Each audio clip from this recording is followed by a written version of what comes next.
مدربين كتير قوي بيسالوني دايما في بدايه كل موسم، انت نازل بفريق ايه؟ انت نازل بفريق ايه الموسم الجاي؟ يقصد هنا ان انا شاري اسم نادي وهدخل بيه دوري اتحاد كوره في كل موسم جديد. هو ده الفكره، ان انا ادخل لعيبتي بفلوس استثماري، اشتري بقى اسم نادي واشترك في المسابقه تبع اتحاد الكوره والعب دوري منطقه. هو ده دايما السؤال بتاعهم. انا بقى الاجابه بتاعتي بتبقى ايه؟ اجابتي اللي هو لا والله دي مش قصتي، دي مش بتاعتي، ما بتجيش معايا سكه القصه دي. انا راجل بتاع تاسيس، انا راجل كلاسيكي، مدرب بتاع الاكاديميه بتاعتي الكلاسيكيه اللي هي ايه؟ بتعلم كوره وتسوق، في فرصه للتسويق هتسوق. هو لله الحمد مطلعين اكتر من 9 لعيبه الصيف اللي فات. يوم هو المدرب يوم قايل لي ايه بقى؟ جدع، برافو، انت برنس، انت مريح دماغك، انت كده احسن، انت محترم.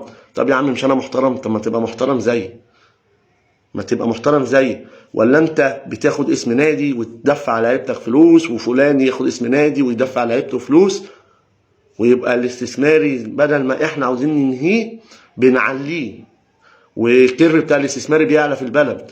انا بتعامل مع ناديين ما بدون فلوس، يعني ايه؟ ما بياخدوش فلوس من اللاعب، فانا بطلع لعيبتي للناديين دول، لان كله استثماري، سواء مميز، لعيب جامد، مش جامد، بيدفع فلوس. ففي كام نادي انا بتعامل معاهم، الكام نادي دول انا متاكد مليون في الميه ان خلال موسمين هيبقوا استثماري.